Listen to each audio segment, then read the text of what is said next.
An explosive new biography is lifting the lid on the private life of the Wales family behind palace doors. Let's go live to Europe correspondent Joel Dry for more. Joel, there are some brow-raising allegations in this one.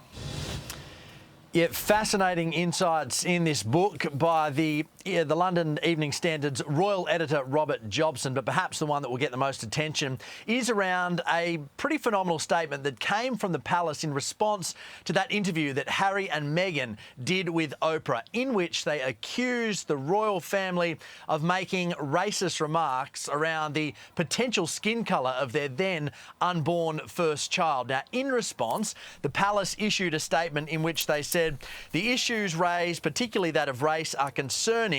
While some recollections may vary, they are taken very seriously and will be dealt with by the family in private. Now, it's those words, some recollections may vary, that Jobson claims were added at the insistence of Princess Catherine. Now, that may go some way to describing and giving an insight into the relationship between the Princess and Meghan Markle. Also in this book, there's some insight about some concerns that the King has about his son, William, and his entire family flying on helicopters. Apparently, the King believes it is a big risk. Perish the thought that something would happen if the family was all on a helicopter together and it were to go down. That has big implications for the line of succession. So plenty of interesting stuff in this book. And coming up a little later in the show, we'll hear from the man that wrote all these words himself, Robert Jobson. We'll be honest on Sunrise. Oh, that's Juicy. interesting, because when you think of that statement, when you remember it, that line, some recollections may vary, it's kind of the one that stands out that we all remember. OK, Joel, we'll talk to you soon, and